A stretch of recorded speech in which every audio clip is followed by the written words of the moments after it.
यहाँ पर उपस्थित परम आदरणीय हमारे कुलपतिवृंद और सभी यहाँ के प्रोफेसर्स और विशिष्ट जितने भी वर्ग बैठे हैं, उन सबको हम नमन इस भावना से करते हैं कि भारतीय संस्कृति में ये सिद्ध हो चुका है, एक ही परम तत्व सब रूपों में प्रकाशित है। उसके पास इतनी सामर्थ्य है, इतनी शक्ति है, इतना ज्ञान है, को दृश्य जगत के रूप में भी है और अदृश्य भी है। वही आसमान है, वही वायु है, वही अग्नि है, वही जल और पृथ्वी है, वही पेड़ पौधे, वही जीव जंतु और हमारे आपके रूप में भी वही है। इसीलिए उसको सर्वज्ञ कहा गया है, संपूर्ण ज्ञान है कि स्वयं ज्ञानी और अज्ञानी दोनों रूपों में प्रकट होकर एक ऐसा चलचित्र प्रकट करता है जिसकी व्याख्या करते रहिए वो समाप्त नहीं होता।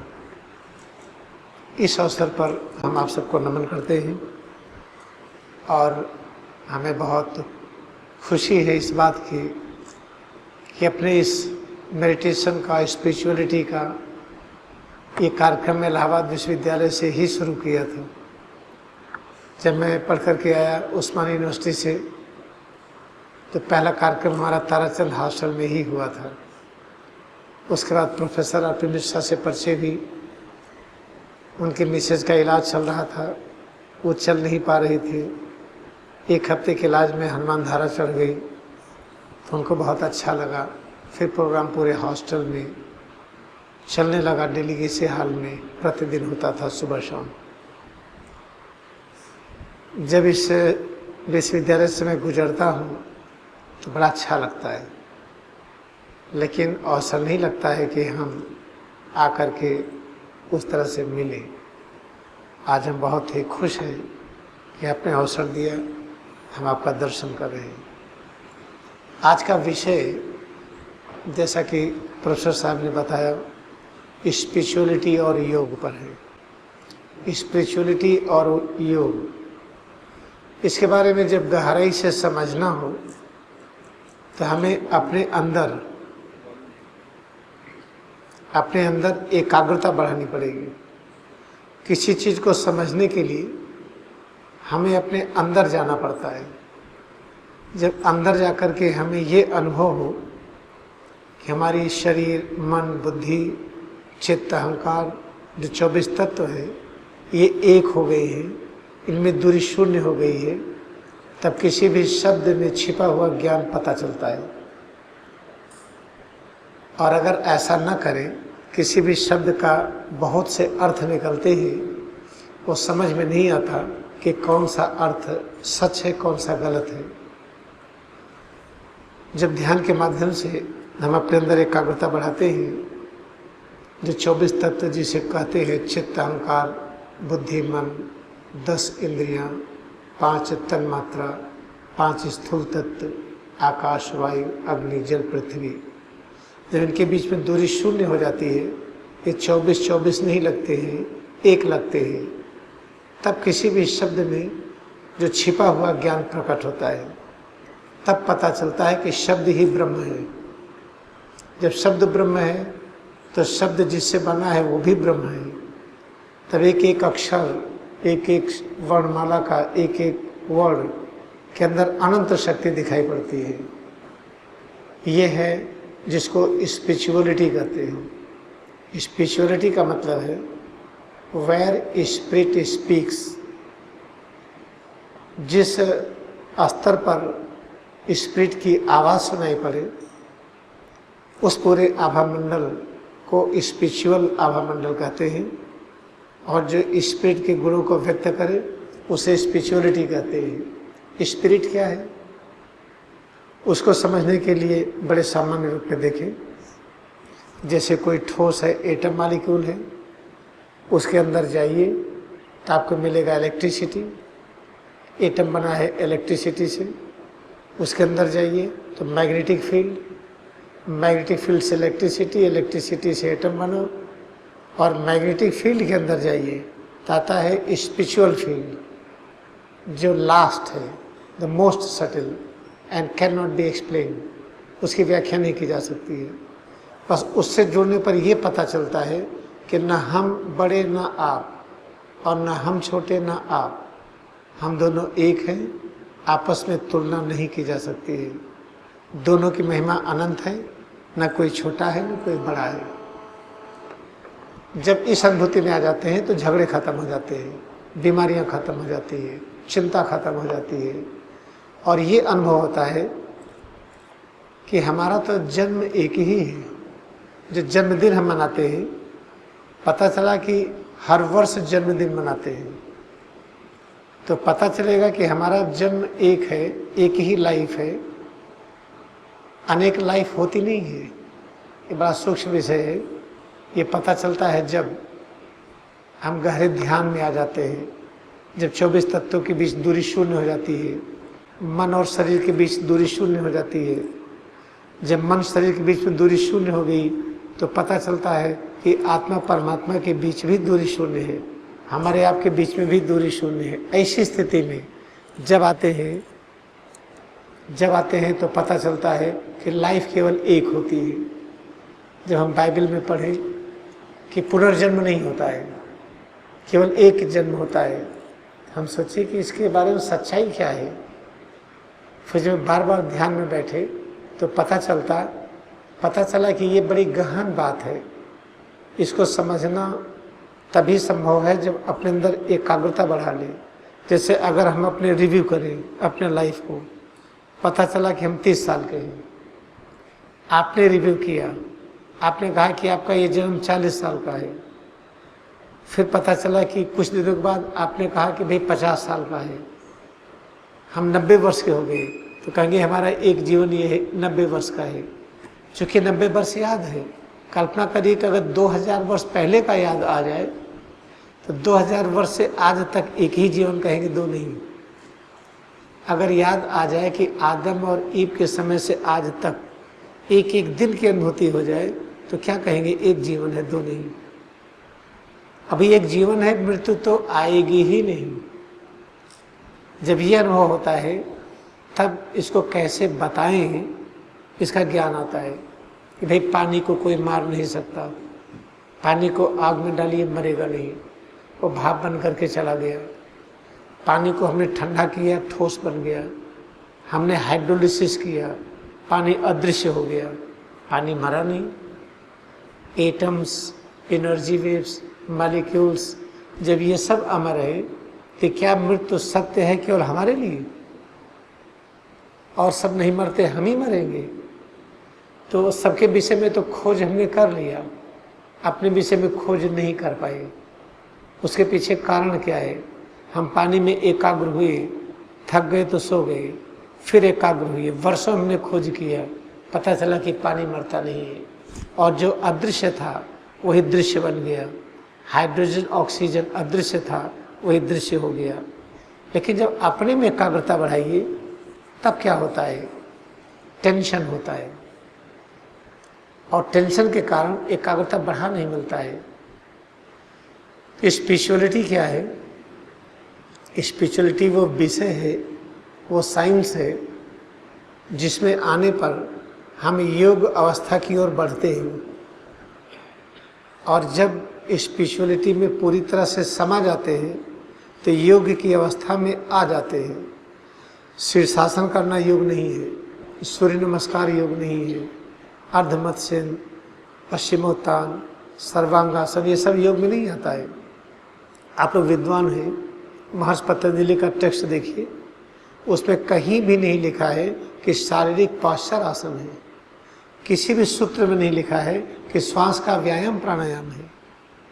लेकिन चूंकि अभी इस विषय के प्रति सब लोग जागरूक नहीं हैं, खोज नहीं कर रहे हैं, और खोज करते हैं कोई किताब पढ़ते हैं किसी की लिखी हुई व्याख्या, जो केवल एक काल्पनिक व्याख्या है, अनुभवजन्य नहीं है।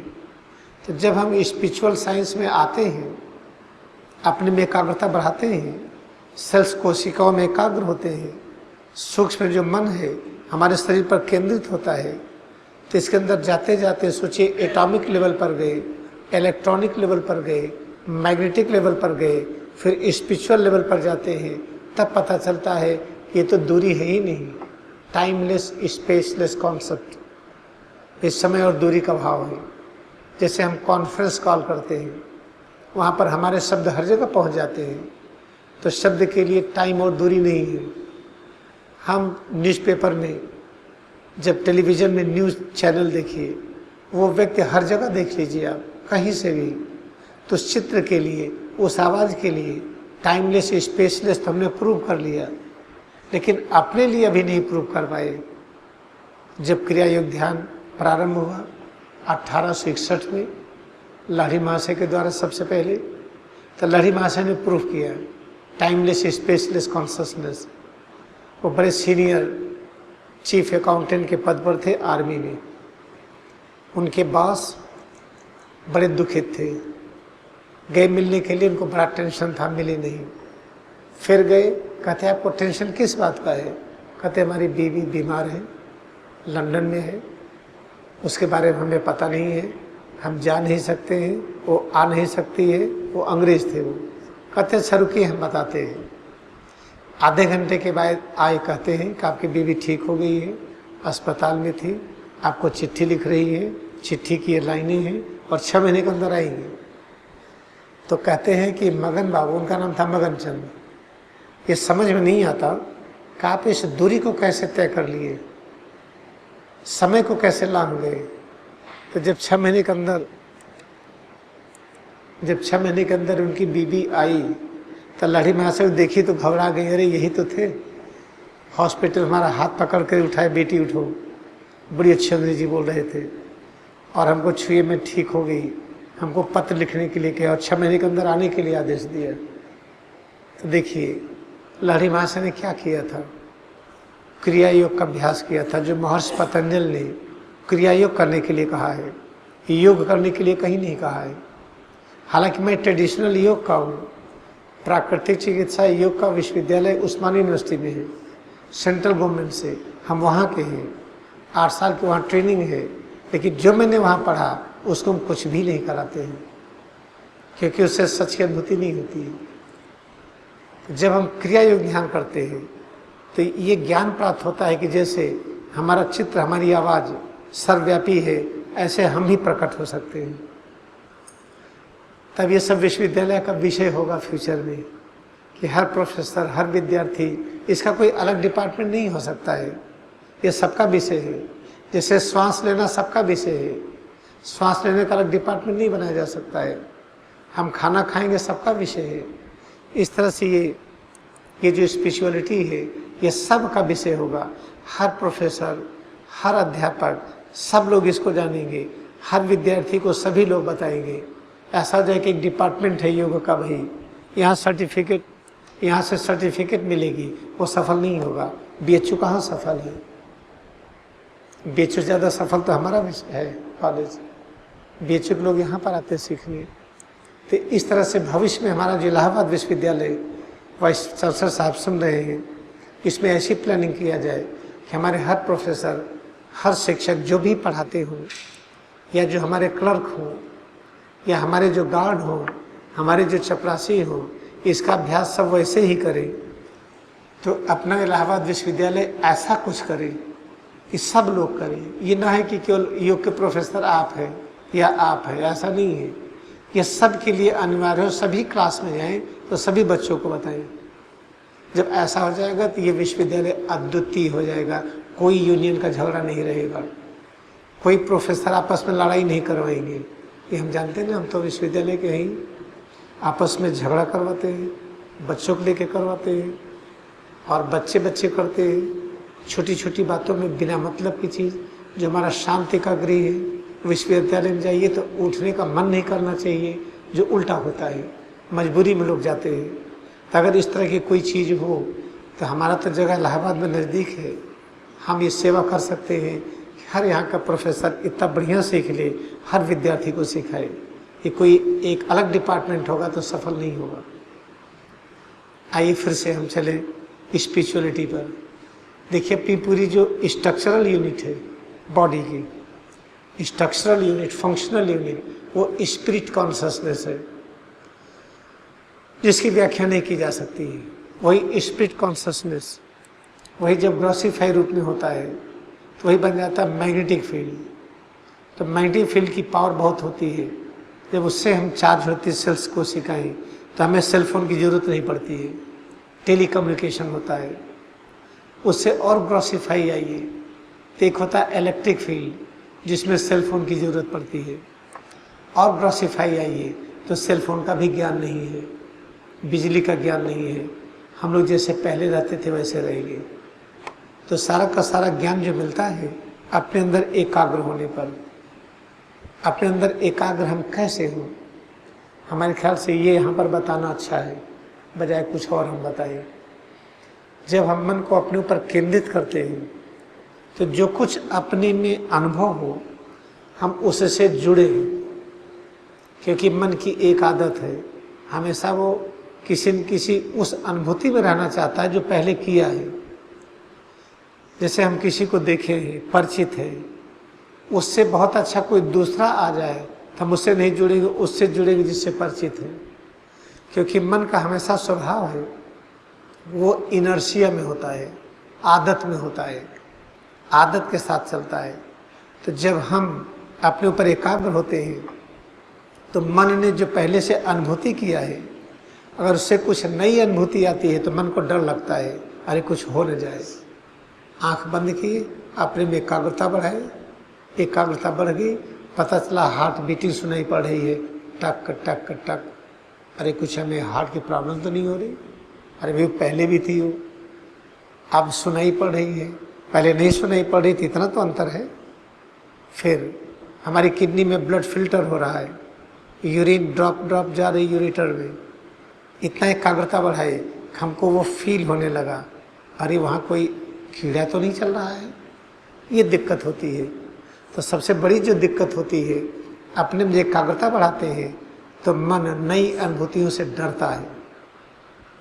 तो कोई ऐसा साथ चाहिए जो हमें बताए कि डरिए मत, बढ़ते चलिए। जैसे एक नदी हो, पता चला कि आगे आगे कोई चलता रहे, उसके घुटने भर पानी है तो डर नहीं लगेगी, हम भी चलते जाएंगे।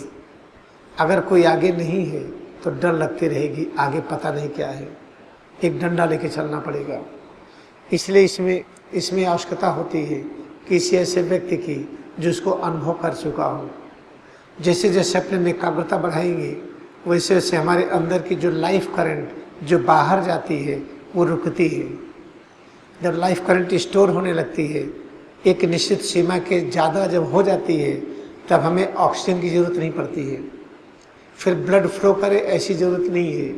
तो पता चला कि नाड़ी की गति ही कम हो गई, और कोई देखेगा कहेगा अरे वीसी साहब तो मर गए हैं, क्या हो गया? जबकि मरे नहीं हैं और जीवित हो गए हैं। श्वास बंद हो गई क्योंकि ऑक्सीजन की ज़रूरत ही नहीं है, ऑलरेडी चार्ज है ये। ऑक्सीजन की ज़रूरत तब है जब चाहिए, और चाहिए ही नहीं तो श्वास लेंगे क्यों आप? तो देखने में लगता है क्लिनिकली डेथ, लेकिन क्लिनिकली डेथ नहीं होता है और लाइफ में होता है। इसलिए कहते हैं ना जो मरना जानता है वही जीना जानता है, उसकी परिभाषा ये है। जब अपने में एकाग्र होते हैं तो पता चला मेटाबॉलिक प्रोसेस ऑफ हो गया, अब जरूरत नहीं प्रोटोप्लाज्म मूव करे, अब जरूरत नहीं माइटोकॉन्ड्रिया फंक्शन करे, अब जरूरत नहीं कि कोई लीवर काम करे, क्योंकि ऑलरेडी सब चीज़ है हमारे पास। I don't need any amino acid, हमको कुछ ज़रूरत नहीं है। अमीनो एसिड से, ग्लूकोज से जितनी चीज़ें मिलती थी वो सब एनर्जी है हमारे पास। तो थोड़ी देर तक सब रेस्ट में हो जाते हैं, जिसको कहते हैं सस्पेंडेड एनिमेशन स्टेट, उसी को सर्विकल समाधि कहते हैं। तो आप सोचिए किसी को सर्विकल समाधि लग जाए और कोई ना जाने, घर वाले कह देंगे राम नाम सत्य है, जैसे लाजरस को किए थे। लाजरस को दफना दिए, वो मर गया। ईसा मसीह तो मास्टर थे, तो उन्होंने कहा कि नहीं नहीं वो मर नहीं सकता है, खोलो निकालो उस पत्थर को। उन्होंने आवाज़ दिया, समाधि से उठ गई, लाजरस आ गए बाहर। याद रखिए इस सच्चे ध्यान में यही एक दिक्कत है। बाकी मॉर्निंग वॉक कर ले, सूर्य नमस्कार कर ले, पीटी कर ले, लेफ्ट राइट कर ले, उसमें सब नहीं होता है। तो सच्चे ध्यान की क्रिया में ग्रेजुअल धीरे धीरे आगे बढ़ते हैं और बड़ा मजा आता है। देखिए हमारे कृष्णा है, ये मैं इनको छोड़ के चला जाऊँ, इनसे कोई भी प्रश्न कर लीजिए। इनको अभी मैं स्कूल नहीं भेजता हूँ, अभी पढ़ाते हैं। जब से पैदा हुए बीमार नहीं हुए हैं, एक बूंद दूध नहीं लिया है, न गाय का न बकरी का, माँ का दूध फिर सीधा अनाज और फल। 10 साल के हैं, 50 किलो के हैं ये, और कोई फास्ट फूड नहीं खाते हैं। इनसे जब कोई बात करता है तो पूछिए नहीं। एक बार ब्रिगेडियर आए आर्मी से, 2-3 कर्नल आए, सब इंजीनियर थे। इनसे पूछते हैं बेटा किस क्लास में पढ़ते हो? ये क्या कहते हैं मालूम है? मैं मेडिकल साइंस पढ़ता हूँ, बॉटनी, जियोलॉजी, केमिस्ट्री, ये वो सब गिना ले गए। और ये भी नहीं पढ़ते थे, थोड़ा बहुत हम लोग पढ़ा देते थे, सोचते थे हमको सब आता है। जब मैं बाहर गया तो इनसे लोग मौका पा गए। तिनसे कहते अच्छा बताओ वेव की डिफिनीशन क्या है, व्हाट इज वेव? कहते हैं you can not define wave, each wave is different, each wave is made up of different particles and each particle is different, therefore you can not define wave. इतना बढ़िया उत्तर दिया, मैं तो उसको सुन करके एकदम गुदगुदी लगी, कितना छोटा है, कैसे बताया ये। तो एक एग्जाम्पल है, अगर बच्चे के दिमाग में ये ना आए तुम्हारी बेटा जाति क्या है, तुम्हारा धर्म क्या है, तुम बड़े हो कि छोटे हो, ये सब दिमाग ही में ना आए, ऐसे घर में पले जहाँ पर चर्चा ही ना हो कौन बड़ा कौन छोटा है, लगे कि सब एक ही है, कोई ये ना पता पाए कि ये इनके बेटे हैं कि इनके बेटे हैं। ऐसी स्थिति में जब बच्चे पलते हैं ऐसे ही ग्रो करते हैं। हमारी बड़ी मनोकामना है कि इलाहाबाद विश्वविद्यालय में स्पिरिचुअल साइंस का एक सिलेबस हो, जिसमें हमारे हर प्रोफेसर, हर पढ़ाने वाले जितने भी लोग हैं, जितने भी यहाँ पे काम करते हैं, सब उसको जानते हो करना।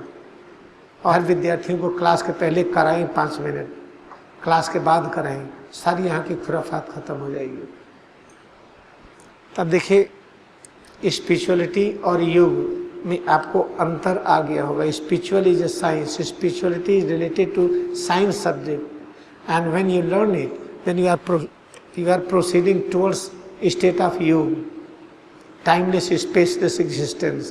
कहते हैं कि इंटरनेशनल डे ऑफ योगा मना रहे हैं, तो पूरे जो लोग बहुत अच्छा ध्यान करते हैं, विशेष करके अमेरिका में, अमेरिका योग में नंबर 1 है इंडिया में। विवेकानंद गए, उसके बाद उन्होंने कहा कि बाद में कोई और आएगा जो ध्यान सिखाएगा, अभी आप लोग सीख नहीं पाएंगे। तो 1920 में द्वितीय धर्म संसद के अधिवेशन में स्वामी परमहंस योगानंद बुलाए गए थे। उन्होंने 32 वर्ष वहाँ पे काम किया। काम करने के बाद कहा कि अब हमें भारत में जाना है। 7 मार्च 1952 को, जैसे हम लोग सब बैठे हैं, ऐसे 50 एम्बेसीज के एम्बेसडर, एक कॉन्सुलेट जनरल, सब लोग इकट्ठा हुए और उनके बीच में उन्होंने अपना संदेश दिया 9:30 बजे रात्रि को। फिर कहा कि वो इंडिया विल बी देयर, ऐसे करके अपना शरीर ऐसे छोड़ दिए। उस शरीर ऐसे ही पड़ी रही। जब शरीर ऐसे पड़ी रही, उस पर हाथों बीत गया, कोई परिवर्तन नहीं आया। न तो चमड़े में कोई शुष्कता आई और न तो शरीर में कोई स्वेलिंग आई, न तो कोई बदबू आई। तो वहाँ पर डॉक्टरों में बड़ा आश्चर्य हुआ कि इनके शरीर में हो क्या गया है, कोई चेंज नहीं आ रहा है। तो वहाँ मेडिकल रिपोर्ट दी गई कि शरीर छोड़ने के 20 दिन के बाद भी न तो चमड़े में कोई शुष्कता आई, न शरीर में कोई बदबू आई, न किसी प्रकार की कोई प्रतिक्रिया हुई, और उसके न्यायपालिका ने मोहर लगाई। तो ये तो सिद्ध हो चुका है कि अगर हम योग की अवस्था में आ जाते हैं तो शरीर हमारी वैसे निर्विकार हम छोड़ के जा सकते हैं, जैसे भगीरथ ने किया था। अगर कोई मुकुंदलाल घोष नाम का व्यक्ति बंगाल का फोरगरपा रोड का क्रिया योग ध्यान करके इसको दिखा सकता है, तो हम आपको नहीं दिखा सकते हैं। अगर आप न्यूरोसर्जन हैं, आप हार्ट सर्जन हैं, तो हम भी हो सकते हैं। बस हमको थोड़ा मेहनत करनी पड़ेगी। बस अपने अंदर एकाग्रता बढ़ाएं। जो दिक्कत होती है कि मन भागता है, जब अपने में एकाग्र होइए तो जी घबराता है, अच्छा नहीं लगता है, तो एक टीचिंग देनी पड़ती, घबराइए मत, आगे बढ़े चलिए। कहते नहीं कि ये अर्जुन को कहा था कृष्ण भगवान ने कि युद्ध से भागना नहीं है, युद्ध लड़ाई को नहीं कहते हैं। अगर युद्ध की आप स्पिरिचुअल व्याख्या करिए तो बड़ा स्पष्ट है। देखिए शब्द ही ब्रह्म है तो अक्षर भी ब्रह्म है।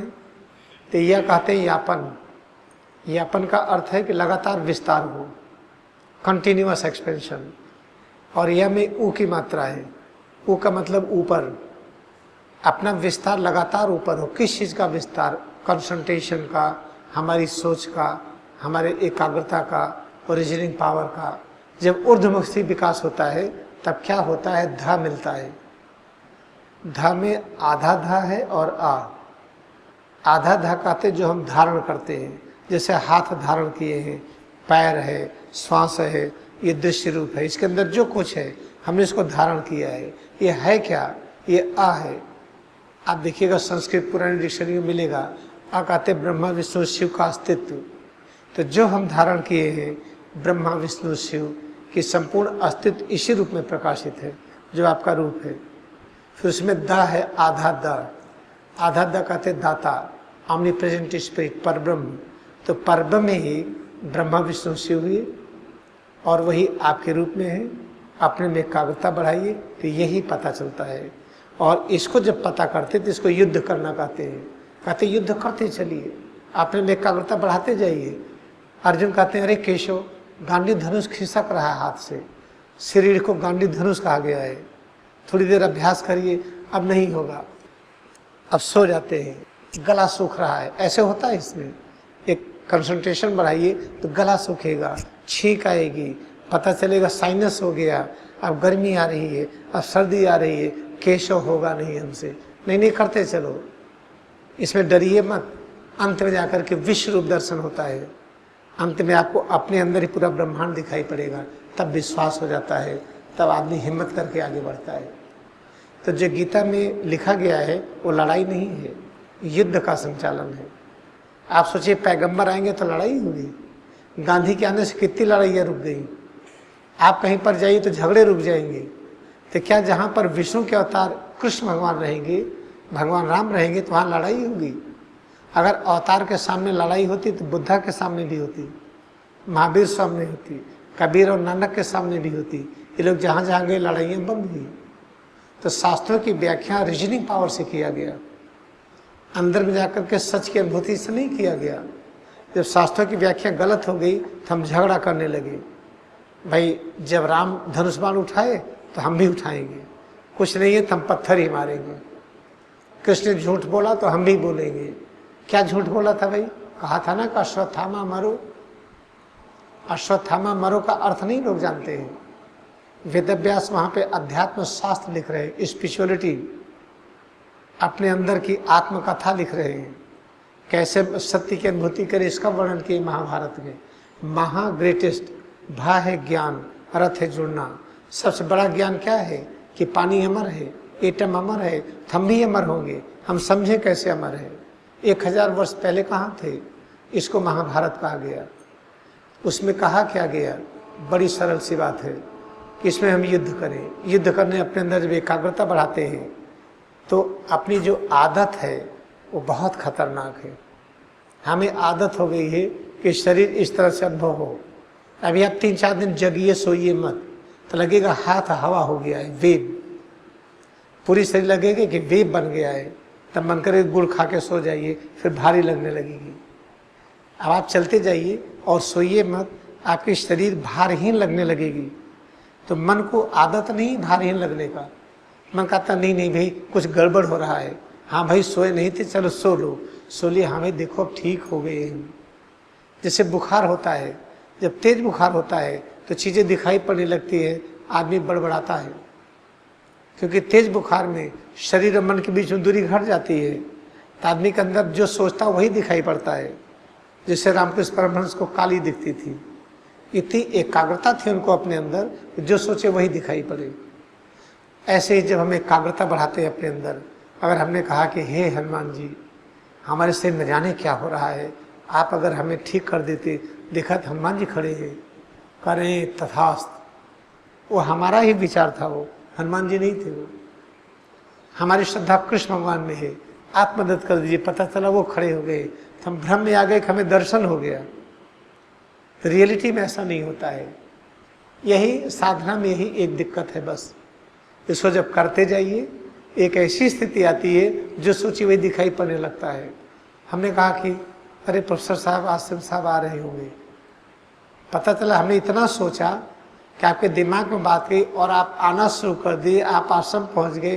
मैंने कहा देखो मैं भविष्य वक्ता हो गया हूँ, जो मैं सोचता हूँ हो जाता है। हम इसी में पगला गए, इसी बात में, क्योंकि जब मैंने आपको याद किया तो इतना तेज वाइब्रेशन गया आपको, आपके अंदर इच्छा प्रकट कर दी, आप वहां से चल पड़े हमारे प्रेम में। हमें क्या अहंकार हुआ कि भविष्य दृष्टा हो गए हैं। इसे आध्यात्मिक फिल्म जाने वाले पागल हो जाते हैं आधा। सामान्य जनता से कष्ट नहीं है, स्पिरिचुअल फूल वालों से बड़ी डर लगती, पता नहीं है क्या सोच रहे होगा, ये समझ में नहीं आता है, मिस्टिकल लगता है। इसलिए स्पिरिचुअलिटी को साइंस के रूप में पढ़ाना चाहिए, जहाँ पर आत्मा परमात्मा की झंझट ना लाइए, अतीत और भविष्य का झंझट ना लाइए। तो इसको कैसे पढ़ाएं साइंस के रूप में। हमें दूरी कम करना है बस। तो शरीर यहाँ पर है तो पता है, इसमें कोई शंका नहीं, कोई मिस्टिकल नहीं है। हम यहाँ पर, मन हमारा झूसी चला गया, मन हमारा कनाडा चला गया, अमेरिका चला गया, ये भी वही समझ में आता है। शरीर यहाँ, मन कहीं और है, ये मिस्टिकल नहीं है। तो हम इसी शरीर मन के बीच में दूरी घटाएं जो साइंटिफिक होगा। जैसे जैसे मन को शरीर पर लाएंगे, जैसे जैसे दूरी घटेगी, वाइटलिटी बढ़ेगी, पता चला अरे ब्लड प्रेशर ठीक हो गया, अरे डायबिटीज ठीक हो गई, अरे इम्यूनिटी आ गई, अब तो एलर्जी होता ही नहीं, अब जुकाम नहीं हुआ, बहुत दिन हुआ, बुखार नहीं आया, अरे बड़ी ताकत बढ़ गई। और दूरी घटाते जाइए, अरे हम तो कवि बन गए, हम तो राइटर बन गए, अरे हम तो साइंटिस्ट हो गए। और खुश मत होइए, थोड़ी सी उपलब्धि में और दूरी बढ़ाइए, और दूरी बढ़ाइए। जब दूरी शून्य हो जाएगी तब आप वैसे ही काम करेंगे जैसे कृष्ण भगवान ने किया था। इस तरह से इसको एक वैज्ञानिक लेसन्स के रूप में हमारा विश्वविद्यालय शुरू करे। इवन क्रिश्चियन कॉलेज वाले शुरू करने वाले थे, 2 बार मैं गया मीटिंग में, हमको टाइम नहीं मिला, हम आउट ऑफ इंडिया चले गए। जब टाइम मिलेगा तो हम पाठ्यक्रम इस तरह से बनाने का हमारा है विचार। हमारा इलाहाबाद विश्वविद्यालय अगर शुरू करे, इवन क्रिश्चियन कॉलेज शुरू करे, ये कहीं पर एक आदमी शुरू करने से नहीं होगा। ये कोई विश्वविद्यालय इस स्तर का लेगा ना, तब बहुत अच्छी तरह से फैलेगा। बस लेसन प्लान ऐसा हो जाए कि मिस्टिकल ना हो, हम करें तो 2 धन 2 बराबर 4 हो, इस तरीके से। कि अभी मैं फ्लोरिडा में क्लास दे रहा था, वहाँ अमेरिका मेरीलैंड में किसी जगह पर एक मैथमेटिक्स के कोई थे मिले प्रोफेसर, यहाँ पर भी शायद कोई मैथमेटिक्स के हैं। अच्छा, तो हाँ बड़ा इंटरेस्टिंग बात हुई। हमने नाम लिया अर्थमेटिक्स का, just we are having conversation regular. हमने कहा अगर हम अर्थमेटिक्स मैथमेटिक्स जानते हो तो लगता है बहुत कुछ आता है। आइंस्टाइन की एक दिक्कत थी, हर चीज़ को मैथमेटिक्स में सोचते थे, सोच ही ना पाए किसी और भाषा में। हमने कहा जो नंबर्स बने हैं 0 1 2 3 4 अप टू 9, हम कहीं यही गलत है। जब नंबर ही गलत है तो नंबर के संयोग से जो भी पढ़ाई करेंगे अल्टीमेट ट्रूथ नहीं होगा। जैसे 1 + 1 = 2, तो 1 और 1 जुड़ा कहाँ? अगर जुड़ता तो 1 और 1 एक ही होता, बड़ा एक होता, 2 कहाँ से आता? तो ये जो कहते जोड़ है, ये एक हमने सिंबल मान लिया है लेकिन जुड़ा नहीं अभी। फिर जैसे हम कहते हैं कि भाई यहाँ पे कौन है, भाई कितने आदमी, 1 2 3 4 ऐसे गिनते गए, तो एक की गिनती तो होती ही नहीं है। अगर हम कहते हैं हम एक हैं तो नहीं, हमारे साथ पृथ्वी इससे अलग नहीं है, और पृथ्वी के साथ आप सब हैं, इसके साथ प्लांट किंगडम है, एनिमल किंगडम है, सौरमंडल है, आकाश गंगा है, एक का अस्तित्व तो है ही नहीं, तो एक की गिनती आई कहाँ से? तो इसका मतलब ये जो हमारी पढ़ाइयाँ हैं, लॉजिकल स्टडीज, ये थोड़ी दूर तक ले जाती है, उसके बाद नहीं ले जाती है। उसके बाद और आगे जाने के लिए स्पिरिचुअल साइंस की ही ज़रूरत है, जहाँ नंबर डिसअपीयर कर जाते हैं, यहाँ पर कोई नंबरिंग नहीं होती है, रिलेटिविटी नहीं होती है। ये है विषय। जैसे हम लोगों में गलती हुई, हम लोग रामायण पढ़ते हैं तो शूर्पणखा की नाक काटी गई, किसने देखा है? क्यों नाक काटेंगे? भाई जब आप लोग प्रोफेसर हैं, समझाते हैं, बच्चों को समझ में आ जाती है, जो विष्णु के अवतार हों, शेषनाग के अवतार और सीता जी लक्ष्मी के अवतार, वो एक शूर्पणखा को नहीं समझा पाएंगे तो अवतार से फायदा क्या? तो पता चला कि गलत व्याख्या है, शूर्पणखा की नाक नहीं कटी थी, वो मेडिटेशन टेक्निक है। बाली का वध नहीं हुआ था, मेघनाद मारा नहीं गया, रावण का वध नहीं हुआ, ये लॉजिकल इंटरप्रिटेशन हुआ जो शास्त्रों की महिमा से हमारे राम की निंदा हो गई। तो इसके बारे में विस्तार से है, कभी ऐसा अगर अवसर लगेगा तो हम बताएंगे। आज एक रेफरेंस था, महाभारत में जो लड़ाई का जिक्र है, कभी लड़ाई नहीं हुई थी। कृष्ण की उपस्थिति में लड़ाई संभव ही नहीं है। जिस आदमी के अंदर इतनी शक्ति हो, जो चाहे वो कर दे, तो लड़ाई क्यों करवाएगा वो। तो ये सब चीज़ जो हमारे इंटरप्रिटेशन हुए हैं, ये डिक्शनरी से हुए हैं, लॉजिकल हुए हैं, स्पिरिट कॉन्शसनेस से नहीं हुआ है। तो हम लोग बड़े भाग्यशाली हैं कि इलाहाबाद विश्वविद्यालय है। मैं बड़ा गर्व का अनुभव करता हूँ जब इधर से जाता हूँ, क्योंकि हमारी कर्मभूमि पहले विश्वविद्यालय ही रही। उसके बाद आश्रम तो बाद में बना है। मैं किराए के मकान में रहता था, झूसी बाद में बना है। हम लोग जमींदार थे, 65 बीघा ज़मीन हमारे नाम अकेली थी। उसको बेच करके 12 साल मैंने किराया दिया टैगोर टाउन में। जब वहाँ सब खत्म हुआ तो झूसी में शुरू किए थे। तो हमारा पहला कर्मभूमि ही ये विश्वविद्यालय है। हमारी बड़ी मनोकामना है कि यहाँ हर प्रोफेसर साइंटिस्ट हो। देखिए जेसी बोस वो वायरलेस की डिस्कवरी किए, वो गया नाम मार्कोनी का, किए थे जेसी बोस। जेसी बोस सब चीज़ों में साइंटिस्ट थे, बॉटनी में, फिजिक्स में और केमिस्ट्री में। तो सब साइंटिस्टों में झगड़ा, भाई एक विषय लीजिए आप और कई विषय के, दिक्कत क्या है। हमारे भारत में इतना टैलेंट है, इतना ज्ञान है। मैं अकेले पूरे अमेरिका और कनाडा जितने लोग हैं सबको मैं अकेले कन्विंस कर सकता हूँ। अकेले मैं यहाँ का, इस भारत का हूँ इसलिए। तो अपने यहाँ इतनी टैलेंट है, लेकिन वो टैलेंट फंसी रहती है दूसरे को खींचने में, बढ़ाने में नहीं। तो एक अमेरिका में पटेल है, उस समय स्वामी जी के साथ क्लास में थे मैरीलैंड में। तो पटेल ने एक कहानी बताई कि अमेरिका में क्रेप्स इंपोर्ट हो रहे थे। जो भारत से पेटी आती थी वो खुली आती थी, लेकिन कोई क्रेप गायब नहीं होता था। लेकिन बाहर से जो पेटी आती थी सील आती थी। वहाँ हम लोग आकर के देखे भारत में कैसे रखते हैं क्रेप को। जब जाता दूसरे देश में तो एक भी क्रेप गायब नहीं होता, ताकि यहाँ के लोग समझाए देखिए भारत में क्या है, एक क्रेप जब ऊपर चढ़ता दूसरा खींच लेता है, लेग पुलिंग। यहाँ पर तो पटेल ने एक्सप्लेन किया, मुझे बड़ी हंसी आई। उनकी बनाई ही कहानी थी, ऐसा नहीं होगा। लेकिन हमारे यहाँ जितना टैलेंट है एक दूसरे को खींचने में लगता है। अब हम एक दूसरे को बढ़ाने में लग जाएं। अगर विश्वविद्यालय के हमारे सारे लोग ध्यान करने लगे तो ये सपना पूरा होगा, और ये सपना पूरा होना बड़ा सार्थक है। तो आज हमें जो संक्षेप में ये बताना था कि स्पिरिचुअलिटी से योग की अवस्था प्राप्त करते हैं। International day of Yoga is pseudo concept होना चाहिए। International day of seeking truth, international day of celebrating unity, international day of realising ultimate our aim, यार state of yog, a timeless spaceless consciousness. International Day of Yoga is called incomplete and illiteracy in the field of spirituality. इसको मैंने डाल दिया website में, पढ़ेंगे मोदी जी, तुमको लगेगा ठीक है। एक हमने नया वेबसाइट बनाया है, इंटरनेशनल डे ऑफ क्रिया योगा, उसे हम डाले हैं, आज कल ही बनाए थे उसको। हमारा निवेदन है कि अपने विश्वविद्यालय से एक ऐसी मैगजीन निकली, जो कुछ भी निकले, जैसा वाइस चांसलर महोदय प्लानिंग करें, आप लोग करिए, जिसमें इसके बारे में बढ़िया से लिखिए, और हमें जितना बन पड़ेगा हम सहयोग करेंगे। देखिए हम भी बहुत बिजी हैं, हम अकेले कर पाते तो आपसे क्यों कहते हैं, हम ना कर लेते सब। अकेले एक के बस का नहीं है। यहाँ के सब प्रोफेसर हैं, लिखने पढ़ने में एक्सपर्ट हैं। तो अगर इस तरह से लिखिए, यहाँ से एक संदेश जाएगा, ट्रू स्पिरिचुअलिटी का संदेश, जो न तो BHU में है न कहीं पर है। ऐसी हमारी मनोकामना है। आपको अगर कुछ पूछना चाहते हैं तो हम बताएं, नहीं तो एक वीडियो दिखाना चाहते हैं, बीमारियां कैसे आती हैं। देखिए अपना जो भी हम रिस्पांस करते, जैसे आपसे बोल रहे हैं, देख रहे हैं, आपको पता है कि because of the neurons, neurons is called the receiving sensation.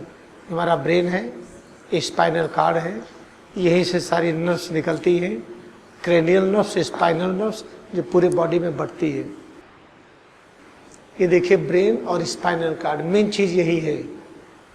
जो हम सोचते हमारे विचार इसके थ्रू इलेक्ट्रिकल इम्पल्स बन करके ट्रांसमिट होते हैं।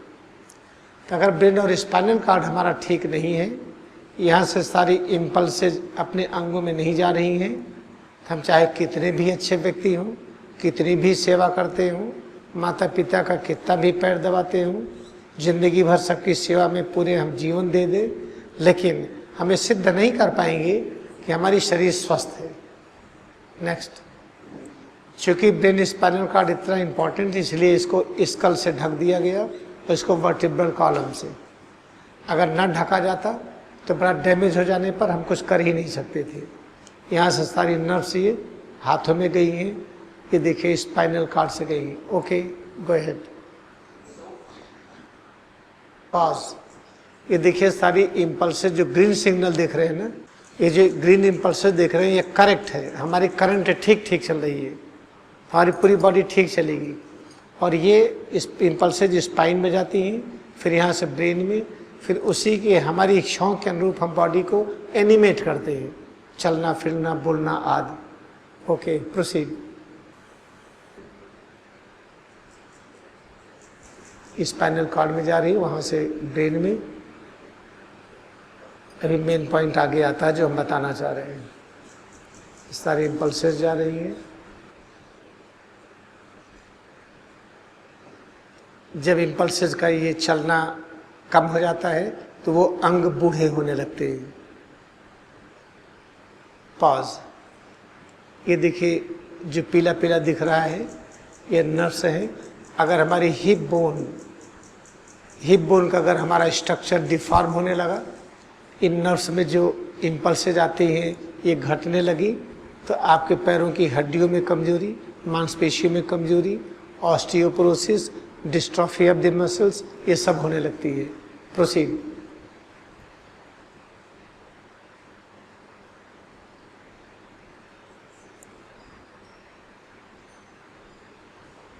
ये सब वही दिखा रहे हैं जो पॉज। देखिए प्रोस्टेट है, जेनिटल ऑर्गन्स, ये है कोलन है। कहते जैसे बार बार बाथरूम जाइए तभी पेट नहीं साफ हुआ, लगता भी पेट में कुछ है, बार बार गैस निकलना, ये सब होना। कहते इरिटेबल बाउल सिंड्रोम। ये सब ऐसा क्यों होता है? क्योंकि अपने स्पाइनल कॉर्ड से जो करंट आ रही है वो वीक हो गई है। प्रोसीड। ये थोरेसिक एरिया से देखिए, ये लीवर, स्टमक और फेफड़ा, और यहाँ से सर्वाइकल एरिया से आँख, नाक, कान, गले, इन सब में जो करंट जाती है।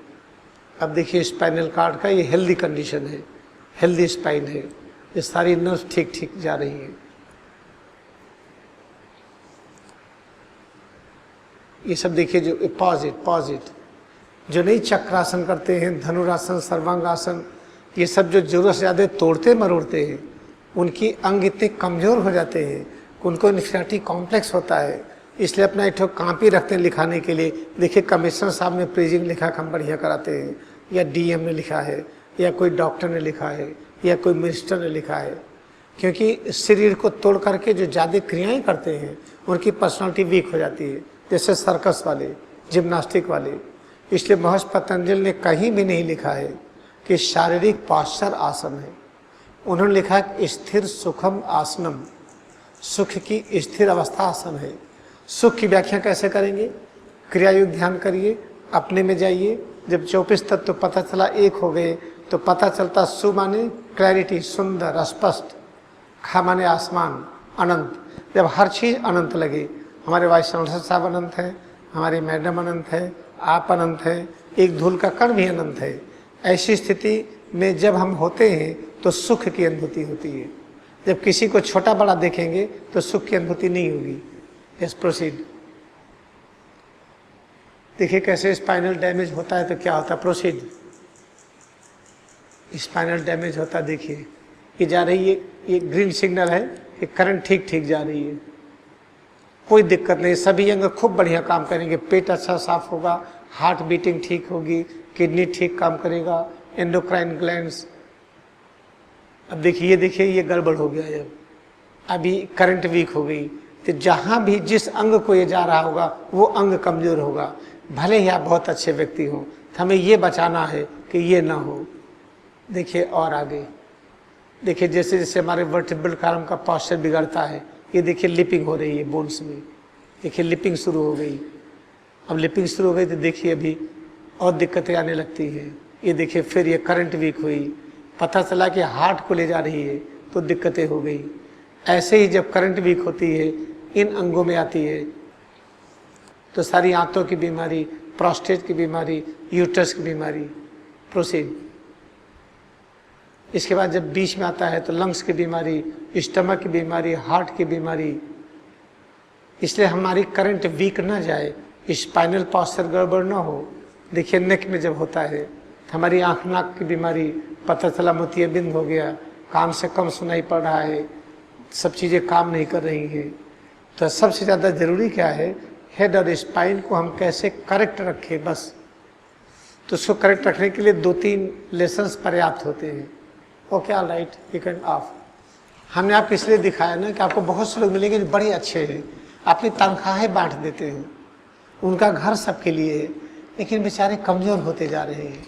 तो पता चला कि अगर अच्छे व्यक्ति ये उदाहरण ना दे पाएँ कि हमारी वाइटलिटी अच्छी है, देखो हम थकते नहीं हैं, हम बीमार नहीं होते हैं, तो उस अच्छा बनने का फ़ायदा समाज को हम उदाहरण के रूप में दे नहीं पाएंगे। जैसे मैंने लोगों से क्या कहा था, जो बड़ी इंपॉर्टेंट बात है, अंतिम ये ध्यान दीजिएगा। आजकल हमारे हर कार्यक्रम हो गए हैं पैसे से संबंधित। पैसे से अगर हम अच्छा काम करते हैं और अच्छी तनख्वाह पाते हैं तो सुखी रहेंगे, ये कॉन्सेप्ट हो गया है। जबकि स्पिरिचुअलिटी में ये दिखाया गया है, अगर आप स्पिरिचुअल साइंस की गहराई में आ रहे हैं तो पैसा अपने पास आएगा आपके पास। जैसे हम हाथों से काम करेंगे तो इसमें खून अपने आप बढ़ेगा, और बिना काम किए खून बढ़ाइए तो बीमारी आ जाएगी। तो हम कैसी पढ़ाई पढ़ें कि पैसा अपने आप आए, शक्ति अपने आप आए, शांति अपने आप आए, हर चीज़ें अपने आप आए, उसके पीछे ना भागे हम। पता चला स्वास्थ्य पाने के लिए अस्पताल में भाग रहे हैं, मेडिकल पैथोलॉजिकल जांच करा रहे हैं, शांति पाने के लिए मंदिर मस्जिद जा रहे हैं, चारों धाम की यात्रा कर रहे हैं, अंगूठी भी बनवा लिए, न जाने क्या क्या कर रहे हैं, शांति मिल नहीं रही है, ज्ञान पाने के लिए तरह तरह की चीज़ें कर रहे हैं। तो हमारी ऐसी पढ़ाई कौन सी थी भारत में जिसको आप पढ़िए तो शांति, ज्ञान, शक्ति, धन, संपदा जितना जब चाहिए अपने आप आए। तो हम कहा करते थे कि एक गीत में गाता था, छोटा था, सुन सुन सुन सुन भाई सुन, इस चंपी में बड़े बड़े गुण, लाख दुखों की एक दवा है, क्यों ना अपनाए। जब मैं छोटा था तो इसको नाच नाच के गाता था, तो हमको लोग चाय बिस्किट देते थे तो और नाचता था मैं, कभी और चाय बिस्किट मिले। मुझे याद है मैं आगरा में था तब की बात है ये। सुबह उठ करके हमारा काम ही था बाहर निकल जाएं, हम इस गीत को गाएं तो 2-4 लोग हमको पकड़ ले जाएं घर वाले। अब मैं पता चला कि अगर हम क्रिया योग ध्यान करते हैं ये चीज़ें अपने आप आती हैं। पहला एग्जाम्पल हमारा आश्रम है, हाँ अपनी सारी प्रॉपर्टी को सेल करके पहले मैंने किराया दिया, जब धन शून्य हो गए तो झूसी में बनने लगा अपने आप। न कि कहीं आरती हुई, न हमारे यहाँ कोई चढ़ावा है, न कोई ग्रांट है, न किसी से पैसा मांगा गया, न लिया गया। अहंकार नहीं कि हम क्यों नहीं मांगते डॉक्टर साहब से। आपको ध्यान आएगा खुद ही आप करेंगे, आपको प्रेम होगा खुद ही खोज करके मदद करेंगे। इस सिद्धांत पर हम चलते रहे, हमारा आश्रम वेल इस्टेब्लिश हुआ। कनाडा में 40 एकड़ बना के लोगों ने गिफ्ट किया, अमेरिका में लोग बना रहे हैं देने के लिए, हर जगह पर अपने आप। जितनी जब आवश्यकता होगी वो चीज़ अपने आप आएगी। हम जबरदस्ती बनाएंगे लेंगे तो वो बीमारी का कारण होगा। हमने इस तरह से एक सिद्ध किया भगवान ने कि अगर क्रिया ध्यान की गहराई में आते जाइए, योग अवस्था की ओर बढ़ते जाइए, तो अपने आप आपके पास चीज़ें रहेंगी, स्वास्थ्य अपने आप आएगा। हम मायोपिया थे, जब यहाँ क्लासें लेते थे यूनिवर्सिटी में तो हम चश्मा लगाते थे, जब आप मिश्रा साहब थे। -11 डायोप्टर था हमारा पावर, 3 साल के थे तब से हमको मायोपिया है। तो जब मैं क्रिया योग करके योग की तरफ बढ़ने लगा, अपने आप चश्मे की आवश्यकता खत्म हो गई। अब मैं कोई भी किताब नाक पे रख के पढ़ लेता हूँ, दूर रख के पढ़ लेता हूँ, और रात में गाड़ी ड्राइव कर लेते विदाउट ग्लासेस। अभी परफेक्ट विजन नहीं 6/6, कुछ हमारा है पावर लेकिन ना के बराबर है। अब आई डोंट नीड ग्लासेस। तो ये देखिए, आँख हमारी अपने आप ठीक हुई, शक्ति अपने आप आई। 1975 मैंने BSc किया, तब मैं थक जाता था और अब थकावट नहीं आती है। जब चाहूँ तब सोऊं, जब चाहूँ तब जगूं। अगर ये हम कर सकते हैं तो इलाहाबाद विश्वविद्यालय का हर विद्यार्थी कर सकता है। जो चीज़ आप कर सकते हो वो हम कर सकते हैं। ये चीज़ें चूँकि मैं यहीं का हूँ, यहीं का पढ़ा लिखा हूँ, भारत का ही, हर जगह लोगों को पता है।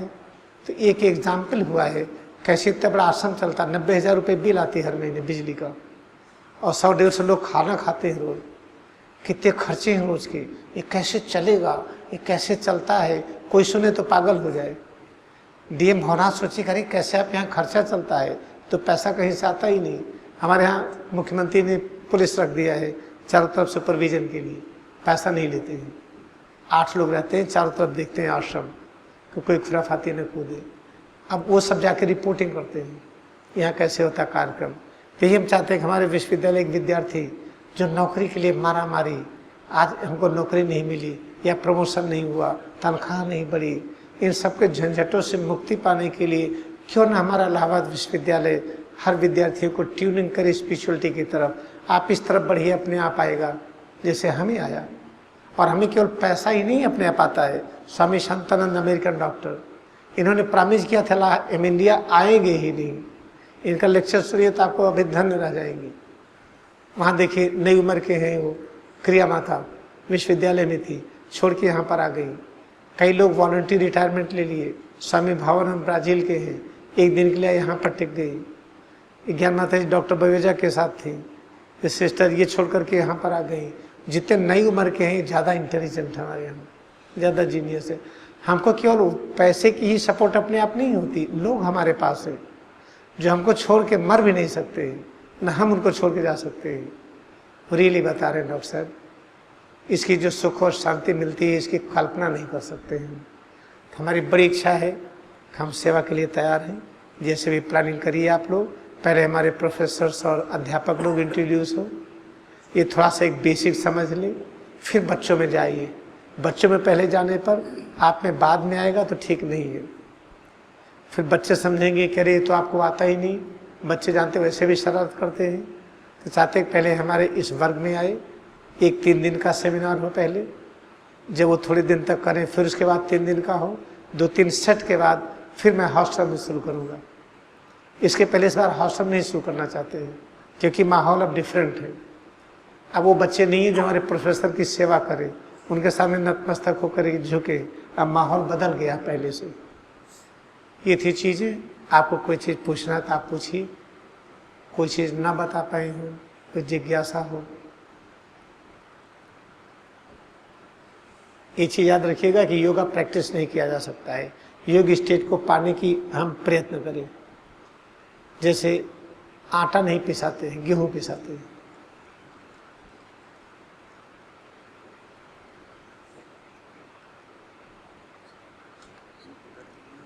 हम तो शाम तक आपको बता सकते हैं, लेकिन इसकी ज़रूरत तो है नहीं।